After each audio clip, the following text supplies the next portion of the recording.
there's 1.1 million tons of helium-3 on the moon that could be harvested. If we were to mine it all out of the surface, 3 meters deep, it would be redeposited within 100 years. 1.1 million tons is enough for 3,000 years of fusion power on planet Earth. We are a lunar mine developer and financer. And so we are looking at large-scale lunar infrastructural assets from a development and financing perspective, which means getting into the regulatory resource identification, financing elements, as well as identifying and signing creditable offtake customer contracts. 5, 4, 3, 2, 1, 0. All engine running. Liftoff. We have a liftoff. Well, welcome back, space enthusiasts. We're back for another episode of the Space Business Podcast, and it's going to be an exciting one because we're going to talk about a very interesting topic, as you will see. My guest is Glen Martin, and he's the CEO and co-founder of XMC. Welcome, Glen. Thank you, Raphael. It's a pleasure to be on your podcast. So now that I raised the expectations with everyone saying we're going to talk about a very exciting topic, you have to keep up and give us a really exciting elevator pitch on what XMC is doing. Certainly have a lot to live up to there, Raphael. Thank you for the tee-up. Yes, indeed. I'm Glen Martin. I'm the CEO and co-founder of the Extraterrestrial mining company, which we go by XMC for short. That's just a bit of a mouthful otherwise. And the elevator pitch is this. We are a lunar mine developer and financer. And so we are looking at large-scale lunar infrastructural assets from a development and financing perspective, which means getting into the regulatory resource identification, financing elements, as well as identifying and signing creditable offtake customer contracts. And so we're focused primarily initially on lunar helium-3, which has tremendous markets in fusion and quantum industries, but also supporting infrastructure like moon ports and nuclear power stations and communication networks and navigation. Okay, personally, I think you lived up to me billing this to be an exciting episode. So, lunar mining, helium-3, supporting infrastructure.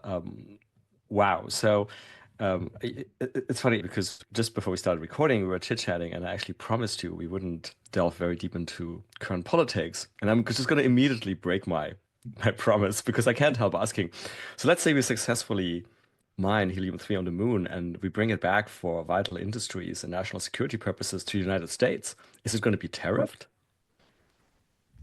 It will certainly be imported. That is a brilliant question, Raphael. And we've actually looked at all of the importing paperwork in our partnership with Linde, who will be our distribution partner for the helium-3 gases. It's the largest industrial gas company on the planet. Certainly will be imported. But to my knowledge, the moon was not on the list of tariffed countries. I also don't remember this on the big chart. And that would have been very forward looking. Plus, I mean, the moon is not being unfair to the United States, one should say. No. But let's not dwell on that. Let's explore a little bit. Helium-3. So we always call ourselves a non-technical podcast because we're trying to attract more people to the space sector, explain why it's important and the cool things we're up to. Do you want to just explain a little bit like what helium-3 is, how it originates, like why we have to go to the moon to get it, and why it's important? Absolutely. And yeah, we'll focus more on the business element here, which is to say it is a critical commodity along the lines of critical minerals and metals and other strategic things like rare earth elements and fission fuels like high assay, low enriched uranium for the nuclear power plants that we have on planet Earth. So the long story short is helium-3 is an isotope. It's a rare isotope. It's part of the helium family. So helium-4 is the most common form of helium for the balloons, etc. But 0.0001% of that is helium-3, which drops one neutron. So it turns out to be an extraordinarily useful isotope, a super isotope, we call it, because it's useful in a number of different applications you pointed out. National security-wise, it's used by the Department of Homeland Security for neutron detectors at the border, for scanning shipping containers, for fissile materials and other things. It's useful in the medical industry. You can actually inhale it. It's a as part of a hyperpolarized gas. So it creates a marker in your lungs if you do an MRI for things like COPD and asthma.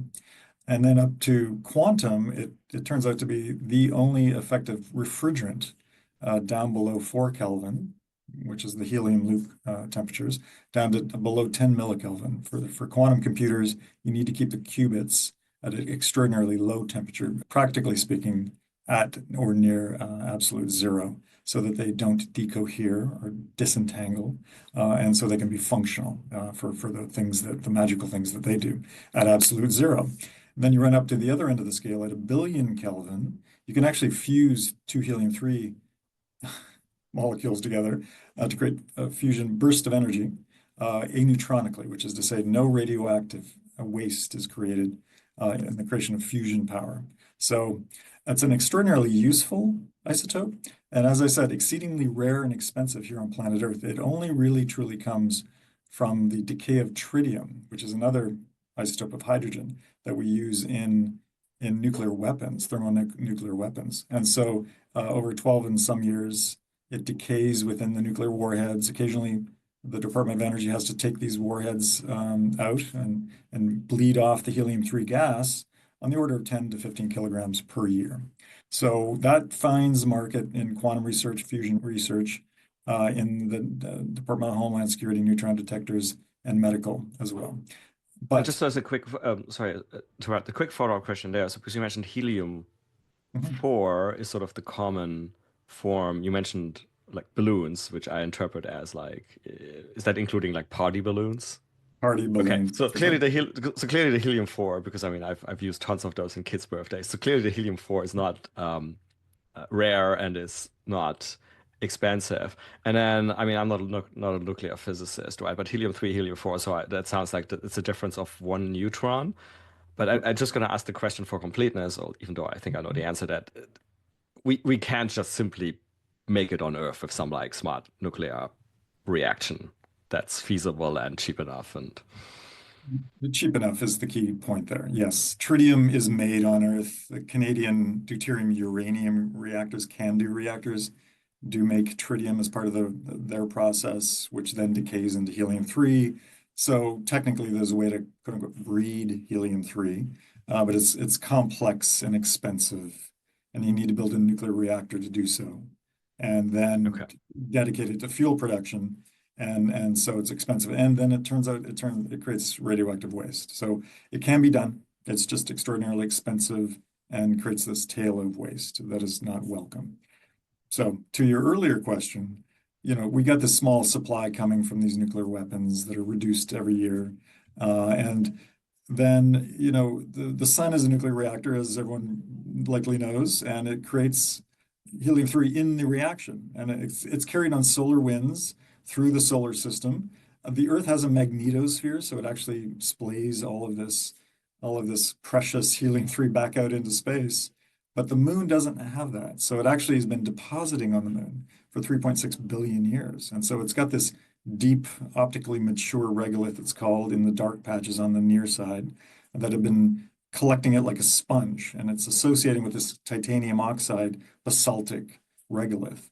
And so it's a relatively rich deposits, as was confirmed by samples taken by the Apollo astronauts, and particularly at 3 of the 6 locations where Apollo 12, 11, and 17 landed. They had relatively higher concentrations of helium-3.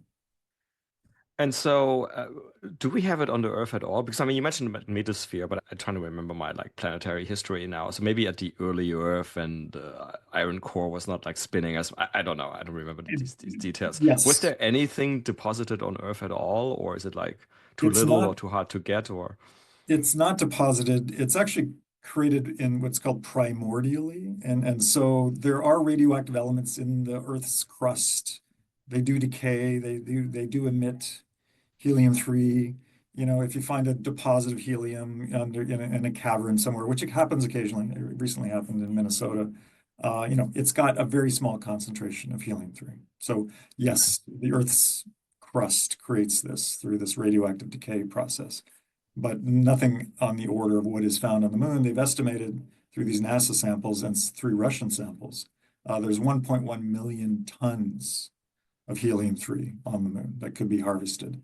And then further, because it's continuously bombarded by solar winds with containing helium-3, a scientist we're working with told us that it actually, if we were to mine it all out of the surface, 3 meters deep, it would be redeposited within 100 years. So it's a renewable resource. 1.1 million tons is enough for 3,000 years of fusion power on planet Earth. Okay, so I was asking all of these questions. I was sort of like, if I was in my main function as a VC, even though I'm a space VC, I hear something like this. The natural question is, but really, we really have to go to the moon? But I think you kind of have explained that.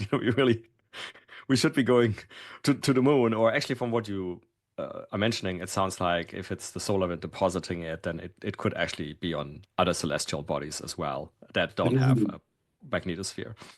That's exactly right. You can find it on other celestial bodies like asteroids, other moons, the Jovian moons as an example, and then actually within the gas giants themselves, there's high concentrations of helium-3. It's just technically very challenging to get into Jupiter or Saturn or the other two. So the moon is right there. We've been there.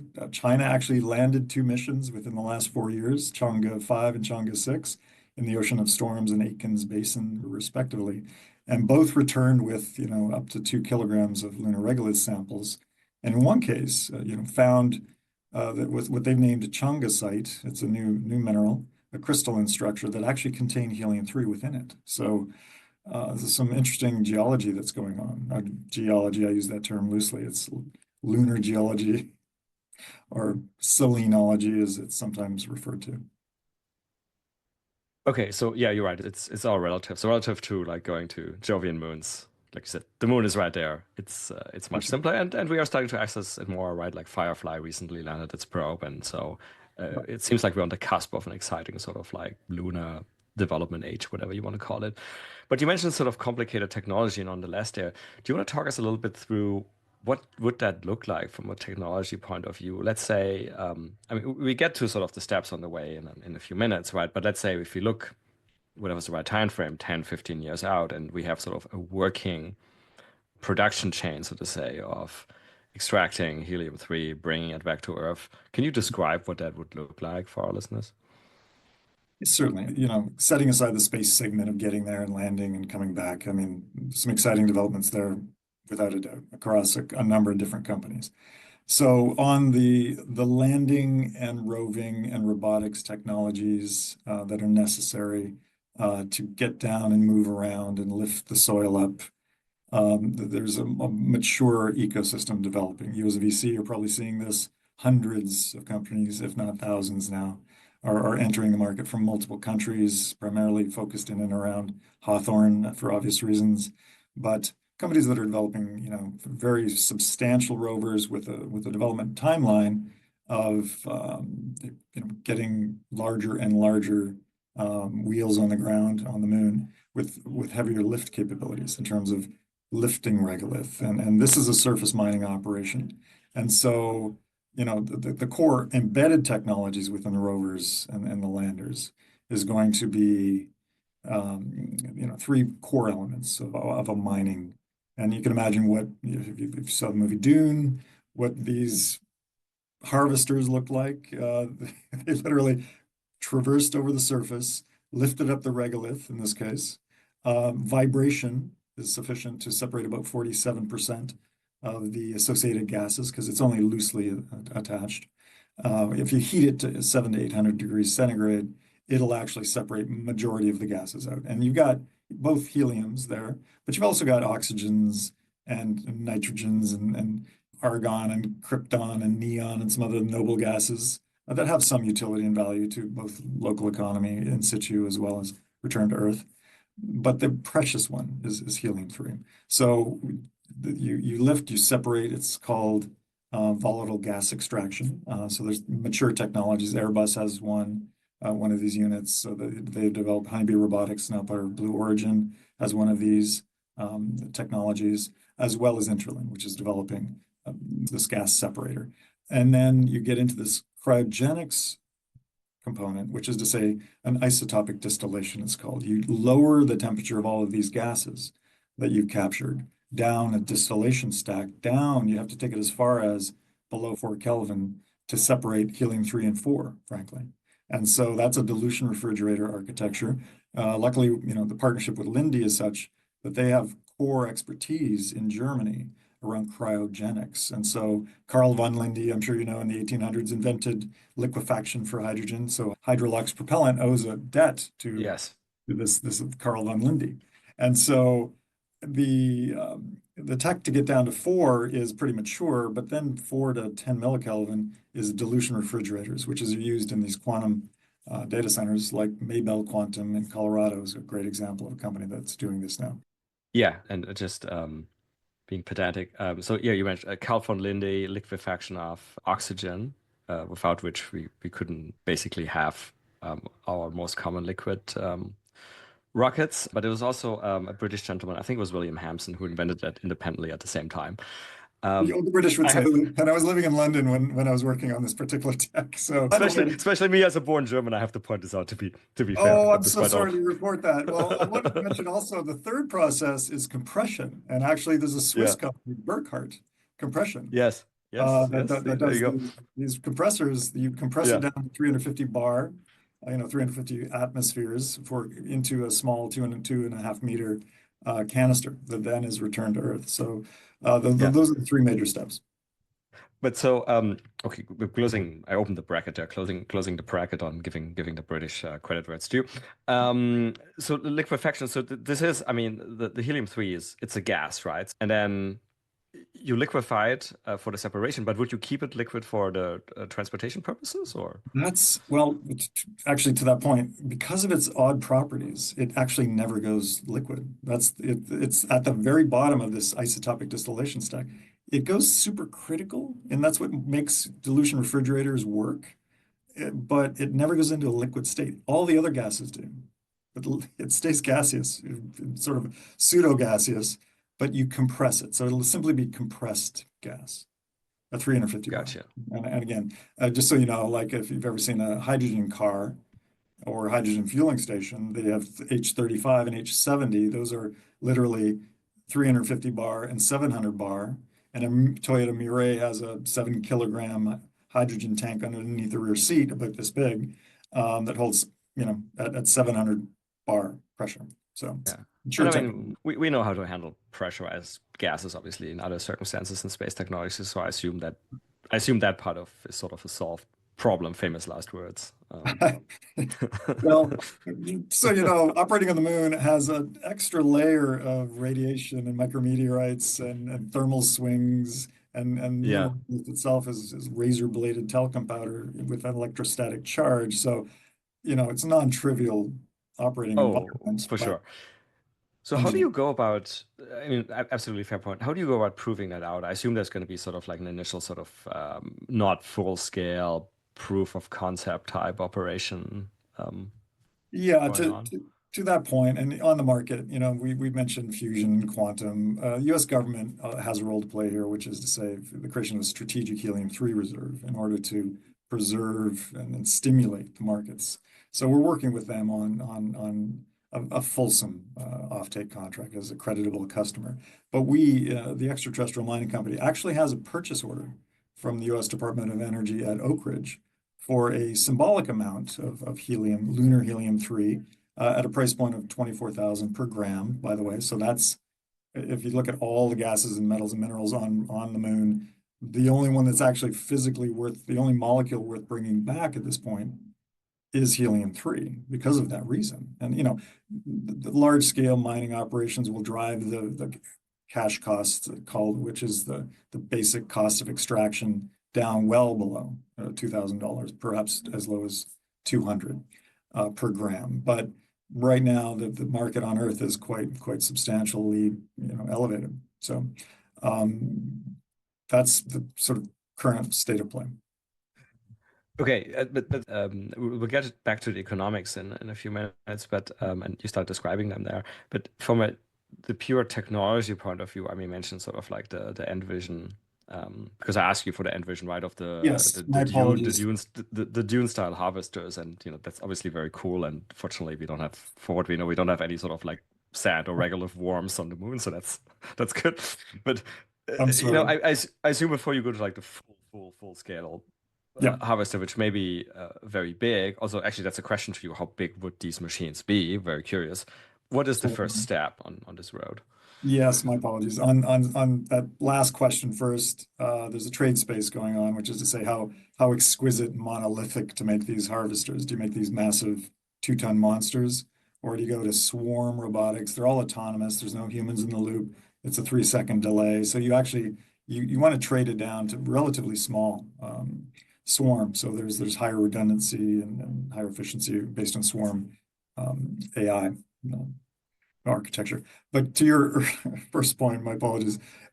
Yes, we are planning a test mission to satisfy this purchase order, which, by the way, we have to return under a gram by December 31st of 2029.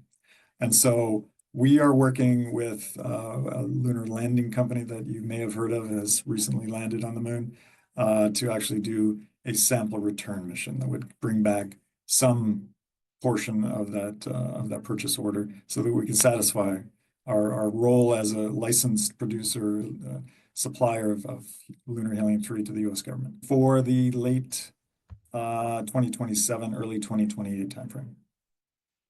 Okay, and then on that first mission with the lunar lander company, so I assume that's Intuitive Machines or Firefly or someone like that.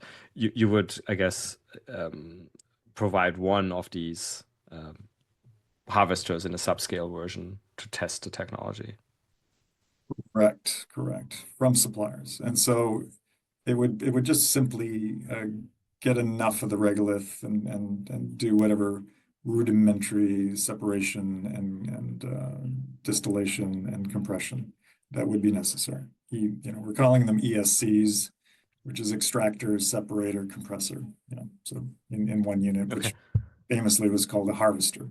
Otherwise, yes, I like to do terminology because I mean that's just cool for everyone. I actually talked to Frank Herbert's nephew about utilization of the terminology, so it's off limits, just for the record. But Okay, so we can't rebrand the helium-3 as spice, which would have been no, very cool. But apparently not. So, or melange. well, they're missing out on the royalty revenues there, so that's up to the family. So this first, what do you call it? Extraction. What was the acronym? Extractor, separator, compressor, ESC. Okay, the SC. So one of the first ESC. So that would demonstrate all of the necessary parts of the technology stack, or is there something that would be left for I later? think, honestly, the distillation stack is the one I think that is technically most challenging, if I had to pick one of the three. The separator is just basically material handling technology. It's not terribly complex. But the distillation stack, they would be probably the tall pole. Now, I think you mentioned something there about, for the separation to cool this down very significantly. I think what you said at the beginning, I mean, it sounds like we're going close to absolute zero there. So some of the processes you mentioned, they sound, at least to me as a layman, possibly pretty energy intensive. Where are you getting the energy from, and how does that part of the equation work? Yeah, that's one of the early architectural decisions that we undertook. And again, we created a baseline architecture that was based on best of breed at the time. And I think obviously things are evolving and changing. It became very evident early on that solar was going to be insufficient, given particularly the fact that we're not going to be mining helium-3 at the poles, which is where a lot of the Artemis landings are really focused upon, which have these rims of eternal light where you can stick a solar panel vertically and get 24/7 solar power. So, these 2-week nights, as you know, the moon goes dark for 2 weeks, is really what kills you on solar. You just don't want to be deploying solar, and it's relatively insufficient from a power nameplate, it's called, or rating. So we've actually partnered with a company called Space Nuclear Power Corp, short colloquially known as Space Nukes, out of Los Alamos, the most brilliant team of nuclear scientists I've met, who built nuclear reactors, and in fact built the kilopower prototype, which was the last nuclear reactor created for space applications. It wasn't flown, but it was tested. So this team is developing a fairly substantial nuclear power plant for surface power on the moon. So you mentioned various things there. I just want to ask follow-up questions on. So the lunar night, I mean, that's obviously you take an environment which is already extreme during the day and you make it much more extreme.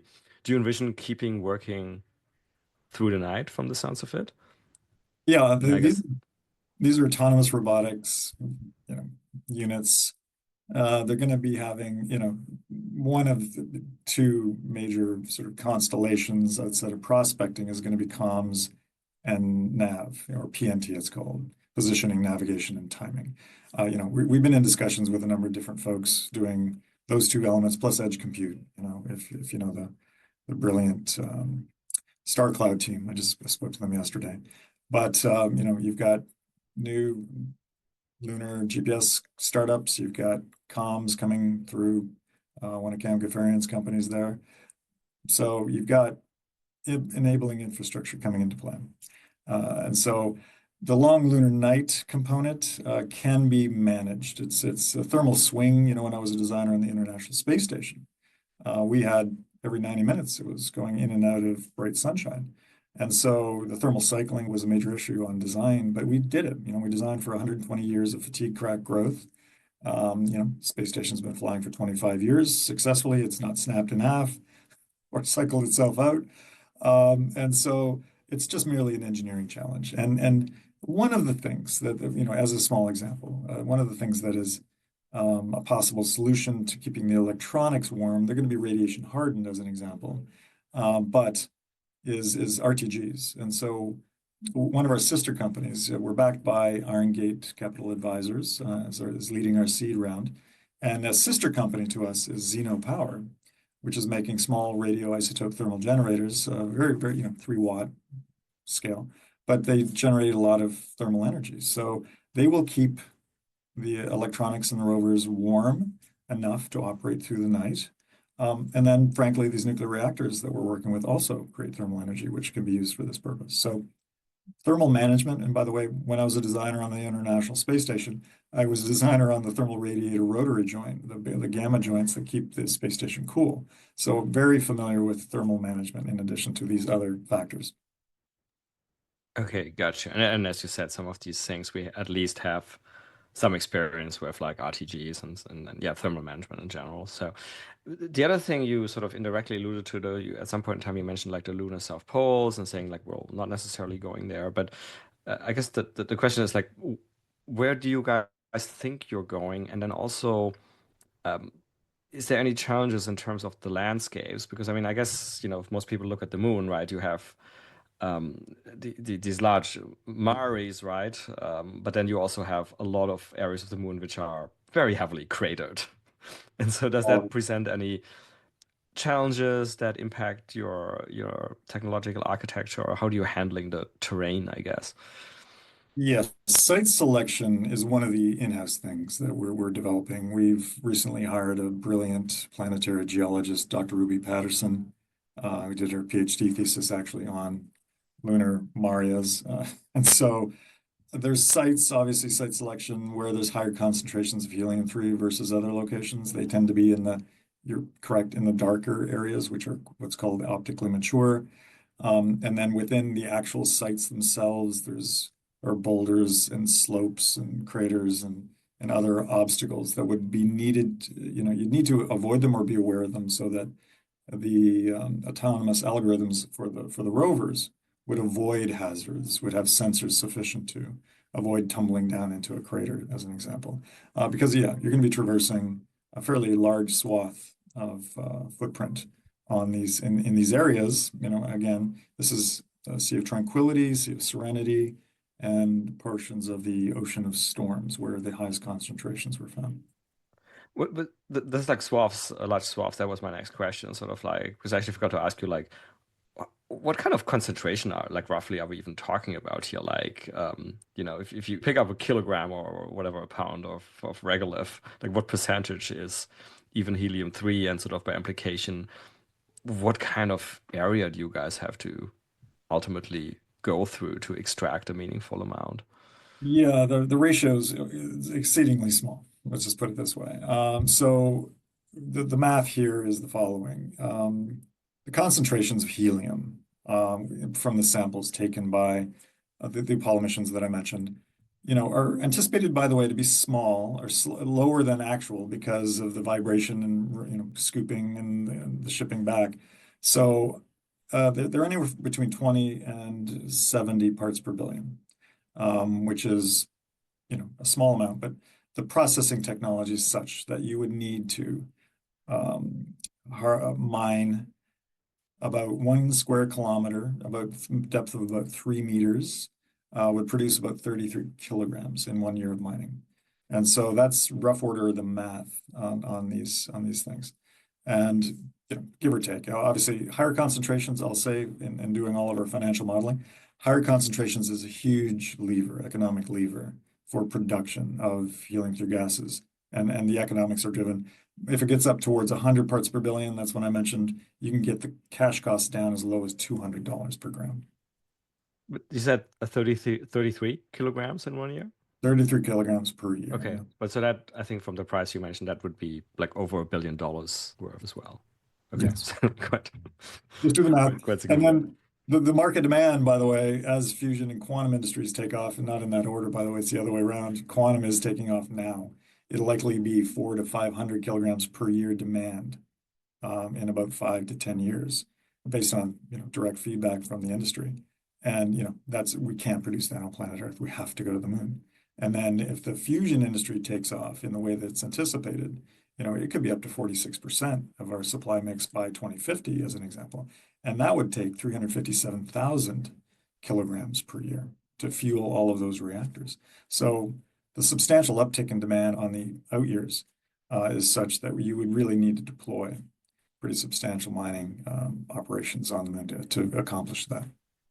And in terms of, again, sort of site selection, I mean, and obviously, if there's something you don't want to give away, then just tell me, and that way we don't have to talk about it. But is that the deposits? You mentioned the Apollo astronauts, took some samples, and we knew that at those landing sites there is helium-3. But do we have reason to believe that this is like pretty uniform, or how much do we know about how this is concentrated in various areas?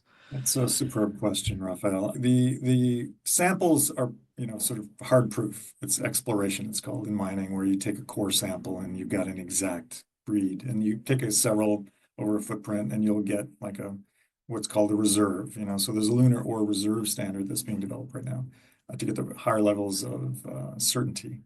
But the reality is, right now, what we've got primarily is data from low lunar orbit, prospecting data, and what correlates highly, and you can't actually read from spectroscopy from low lunar orbit, and it's very low, by the way. It's like 50 to 100 kilometers. These things zip around just skimming this very bumpy gravitational surface.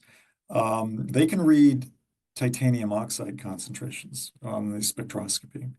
And one of the data sets, as an example, came from the Clementine mission in 1994. Which had a sensor that read this. And titanium oxide is a highly correlated ore with helium because it has an affinity. And so if you read where the titanium oxide is, you're basically reading where the helium-3 is. And as a fun fact, if you look at some of these recent photographs taken of the moon, and I'm going to be sharing some of these on our upcoming event, Mining the Moon, next Tuesday here at Neuhaus, the blue portions of the moon are the titanium concentrations. And so what makes the moon blue is actually titanium, which actually contains the helium-3. So there's a nice, closing the loop there. And so is there reason to believe then, is it fairly concentrated in some areas, or kind of like, I remember people were still talking about water as a resource on the moon, right? And I remember seeing these diagrams where, at least according to last time I checked, the data was that it's actually very concentrated in very few areas. What does that look like, or what do we believe that looks like for helium-3? Well, yeah, you're talking about the permanently shadowed regions, Yeah. Relatively higher concentrations. They still don't know the composition, whether it's layered in or however it's concentrated, but it's there. And it's some theories that helium-3 actually could also be concentrated in the PSRs. So that's an interesting potential curveball into the future. But right now we know it's in these three C's, right? Which you can see from planet Earth in concentrations, measured at 20 to 70 parts per billion, but honestly, likely much higher because of the nature of the way that we collected those samples. We didn't know in the 60s and early 70s that these gases would technically be so valuable for applications back on Earth. So we didn't take time to actually measure it in a way that it wouldn't disturb the regolith as we were sampling it. And so again, there's some thought that it could be higher concentrations than measured, but that's coming out of some research actually right now at Johnson Space Center. So one of the reasons I'm asking is okay, I promise not to do too much politics, but let's go back to, I guess, not US, but geopolitics, right? If it was more concentrated, I mean, the use cases you described, I mean, let's face it, they're very important also from a, national security point of view. And so if they're important to us, they're going to be important to our strategic competitors. And like you mentioned, China is, I mean, they have some impressive lunar technology. So, I mean, is there a scenario where, there's a really good helium-3 side and you got like a, XMC or Interloon machine, and then you have the Chinese machine, and they're like, okay, guys, it's like, who's got right of way here? Correct. So that's a multi-layer question. I'll start with the last component first. Under the Outer Space Treaty of 1967, which was signed 2 years before the lunar landing, there is a due regard clause, which is to say you got to not interfere with other countries' operations. In those times, it was countries that were considered. And then there's this right of transit, which is to say someone can actually travel through a mining site to the extent that you've got one. So that can't be prohibited as long as they're not bumping into your equipment or interfering in any way, due regard. So that's technically covered, and that's kind of the Magna Carta of space treaties. And so that's United Nations, and it's a good foundational element. And there's a lot of discussion right now about how do we coordinate? Because 4 countries passed domestic space mining laws, and that's the United States, Luxembourg, Japan, and the UAE. More coming. I believe Brazil just signed one as well. And so the idea there is that, under the Space Act signed by Obama in 2015, and then there was an executive order under the first Trump administration clarifying the rights of American companies to go to the moon and other celestial bodies and to extract resources and bring it back commercially to the Earth. Modeled somewhat on the maritime law, international maritime law, where you can send a fishing boat into international waters, and take fish out, and bring it back for sale in your own domestic market. That all said, at the United Nations, of course, there's a Committee for Peaceful Uses of Outer Space that has a working group called the Space Resources Working Group, but there's a longer title to it. But long story, they've been working on space resources and how to coordinate and register mining claims between not only commercial entities like ourselves, which are operating under the Space Act, but in between countries, as an example. So the Chinese wanted to mine this area of the Ocean of Storms, and we want to mine this area. There would be a keep-out zone that's yet to be defined, but there's going to be something, 25 to 100 kilometer, sort of 3-dimensional sphere that's around each mining operation, which is a keep-out zone for reasons, and then you don't want your regolith blasting from takeoff and landings traveling outwards and interfering with others. So that's all in work. And actually, there's a draft of that going to be coming out in 2027. And so we're going to be in Vienna this May, the XMC team, to contribute actually to this drafting. And right now, it's 77 countries plus China have been submitting, and we'll be there at the under the U.S. State Department, actually. Gotcha. And so you already referred there to the Outer Space Treaty, which I'm not a space lawyer, but from memory, that is the one that was late 60s that pretty much anyone who matters has signed on to. Right. I guess what else is relevant for you guys? I mean, you're an American company, so I guess the Artemis Accords, I assume, are relevant as well. The Artemis Accord have stub ends in them, which is to say there's a reference to commercial mining or commercial activities, but it's very limited. But you're right. It could be it's one of the foundational sets of documents that'll go into this international treaty draft, because 50 last count I can remember 56 countries have signed, but it's quite a confluence of spacefaring nations. Of course, China's got an alternate, which is the International Lunar Research Station (ILRS) that Russia's a signatory to, and a handful of other countries. I've forgotten, Bulgaria and Venezuela and a few others, but. The point is, Artemis could be a foundational document as well.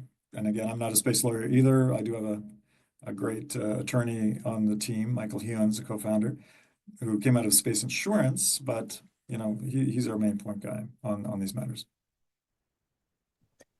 Okay. And so, kind of changing tack again, coming back a little bit to the tech stack, because we left out the transportation piece so far, right? Because I mean, it's both ways. I mean, initially you need to get those. I think you mentioned at the end when we're past the prototype and testing stage, like 2 ton or so machinery, right? So we got to get those to the moon, right? And then obviously we got to get the end product back. So, for example, one question is that something that you need a Starship for, or does that work on other platforms as well? It does work. The return to Earth component in particular. Um, so for the heavy lift and deployment, you're really looking at two companies, the SpaceX on the Starship HLS variant, a cargo variant of the HLS program that they have for the lunar gateway to the lunar surface. Artemis architecture is kind of up in the air right now, but it's been committed to at least. So there'll be some version of this HLS lander. There was a similar contract given to Blue Origin for a lander as well. And so they can set down these, there's some back and forth, but I think it's anywhere between 50 to 100 tons onto the lunar surface, depending on how many refuelings happen, et cetera. And then within, let's say the HLS, this Starship variant for lunar landings, it's got an elevator. The architecture is going to land on its tail. It'll flip up the cargo door. Has the elevator been developed? A contract was won by Astro Lab down in Venturi Astrolab, actually, down in Hawthorne as well. And so they can actually deploy an elevator, drop their Flex rover, it's called, with a 1.5 ton payload. There's a pallet architecture underneath it. It's underslung. And so this pallet has potential to become the standard, but you can get 1.5 tons, metric tons, deployed onto the lunar surface through this Flex rover architecture. There's others, other companies are doing variations on this with landers and rovers, like Intuitive, as you pointed out, and Firefly and Astrobotic, as well as some international players like iSpace out of Japan, and India's got its lander rover combinations. So I think the sort of technical aspect of deploying the heavy mining equipment will depend on those companies I just mentioned.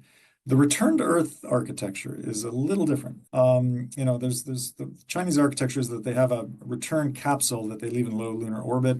The sample comes back up from very much like an Apollo architecture with a second stage that returns to docks, puts the little canister inside the return capsule, and that makes its way back to Earth for landing Chinese mainland. And our basic thesis is we're going to be working with a company called Stoke Space. That's very well known, Andy Lapsa and the brilliant team there.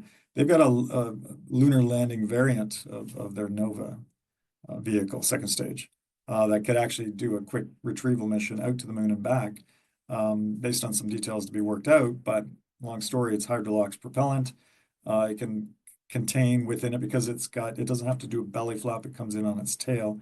It's got a full clamshell shroud that you can actually fit this container.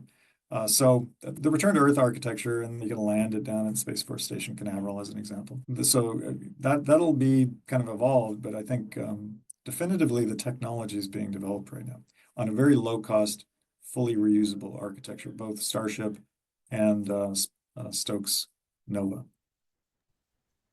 Okay, and so the cost per kilogram you've mentioned a couple of times before, which was like possibly going down as low as 200 kilogram. Was that sort of lunar extraction cost only, or is that including the, let's say, delivered to Earth surface, excluding tariffs? Like, let's leave tariffs. Um, the yes, excluding tariffs, but also that's cash cost, it's called. This is the cost of extraction. And so there's something called X Works, there's something called free carrier. These are technical terms for Sure. basically X Works is delivery at the factory door, right? So there's ways to structure through structured financing. That's one of the like unique value propositions of XMC is that we're doing structured financing on creditable offtake, using traditional, $2.5 billion financings through infrastructure and debt from Exim Bank and things like that. So the long story short, current market price is 24,000. That's based on rationing, which is done by the Department of Energy. They have so much and they set a price and that's it. And only so many customers get it. So once we get into this more liquid fuel, market, it's likely that it'll drop, as low as 12,000, let's say, in the short term, on free carrier delivered to the customer. And that's through our distribution partner, Lindy. But X Works to them, there's going to be room for margin, et cetera. So yeah, you got to work out the whole value stack all the way down to the cost of extraction out to the delivery to the customer element. And there's some substitute products in each of those verticals we talked about. But truly in quantum, there isn't, and fusion, technically, there isn't either for aneutronic fusion. So, pretty sound and diversified market cases here. And what do you think, roughly speaking, is the equivalent, I guess, of the development cost of the mine here on Earth? I guess the difference here is like you said, it's not only like the mine, it's not a mine, right? But the site you're developing as such, right? If you have a mine on Earth, to some extent, you can go to like established companies and buy the heavy equipment you need. Like you guys are actually developing the equipment as well, right? Well, yeah, we're depending on the ecosystem, certainly. I mean, Yeah. and the Starship changes the economics. I mean, Casey Hanmer, brilliant young guy, if you've met him or read his blog He was on this podcast like I missed him. maybe Sorry, yeah. So 50 episodes ago. why Starship matters, right? You read this, I read it, just bolt of lightning inspiration. You're not going to have these exquisite, $1 billion per kilogram technologies because it's like you've got 100 tons you're working with here. And his idea in this blog was Caterpillar should be stripping the paint off of its front end loaders, like radiation hardening some avionics and slapping those inside these ships. So it'll be adapting and sort of space rating a lot of existing equipment. I think a lot of large mining equipment companies are really circling right now looking for an on-ramp. I know Caterpillar's had a space mining group for some years, and their mining vertical is about a $10 billion a year business out of their 50 and growing. So I fully expect these heavier players to come in, like Kubota and these others, and really start supplying the mining equipment so that we as a mining company don't have to actually develop the tech per se, but there'll be multiple suppliers to choose from. Okay, that makes sense.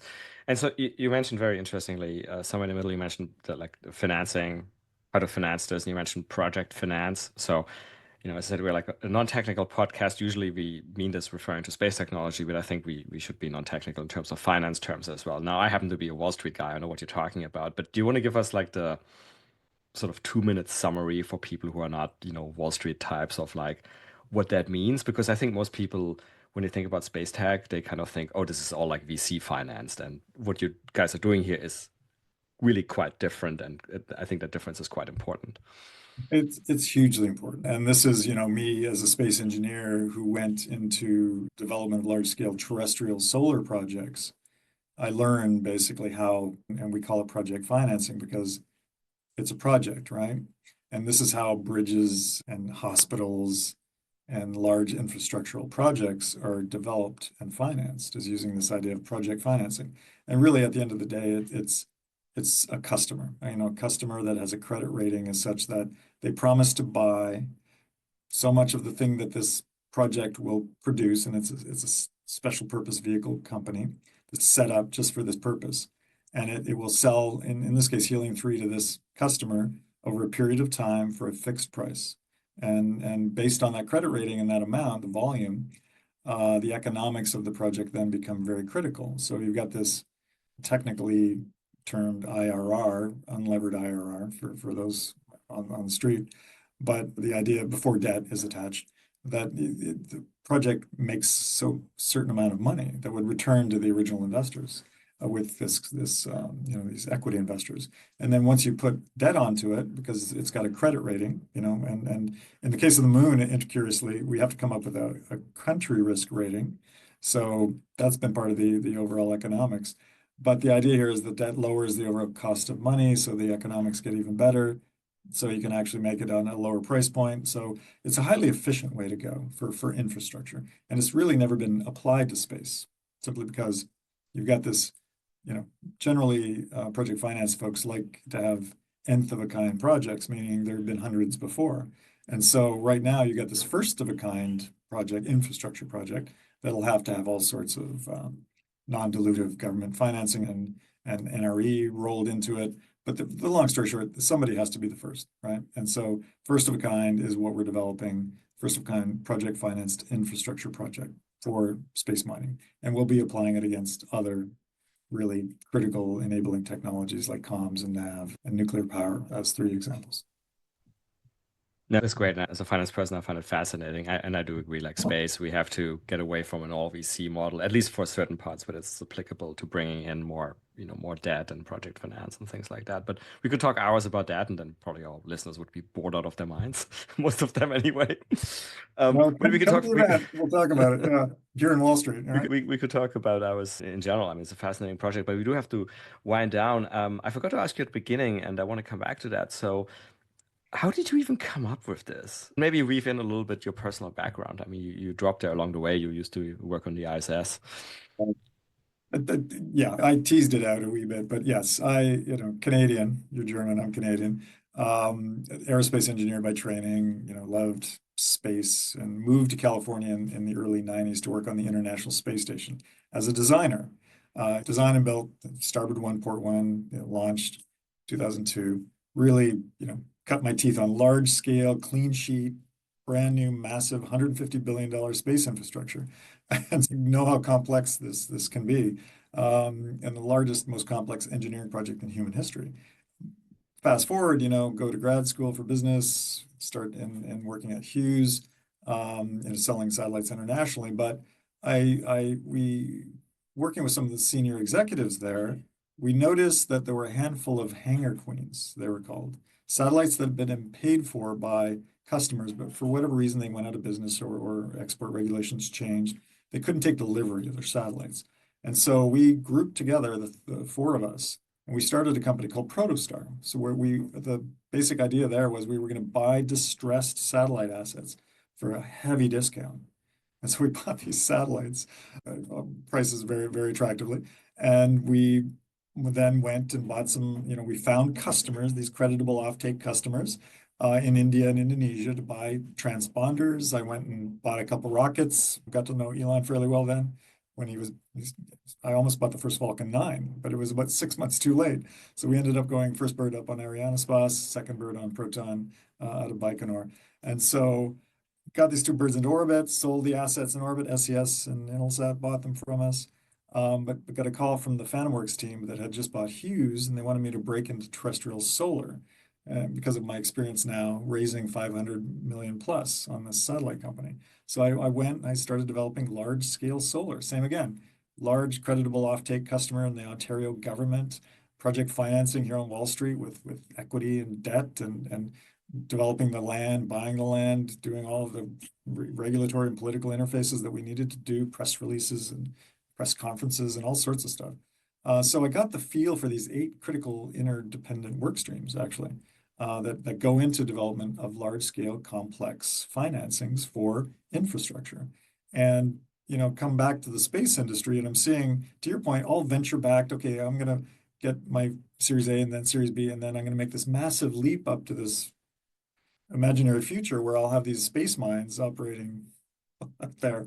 I'm like, well, guys, how are you going to get from here to there? Because that expertise and everything else you're developing here is critical. You're developing technologies that are absolutely meaningful and will find a market if somebody's developing large scale infrastructure financed projects. And so that's the core of the XMC value proposition. We are going to be using what is a traditional methodology for large-scale infrastructure on planet Earth, including mines, and using it to develop and finance mines. No, fascinating, and I think it's the right approach, that's why I wanted to help get that message out. And speaking of getting the message out, this episode should come out on Monday, and then on the Tuesday, you will actually have an event in Manhattan called Mining the Moon in the evening, where I will stop by, and I'm very much looking forward to. So we always close on the same two questions. The first question is, if you weren't doing XMC, but you're very experienced space person and very knowledgeable about space, what else do you find interesting in the space sector? What might you be doing?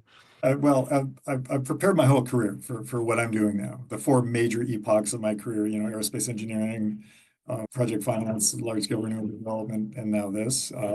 It's really the passion is there.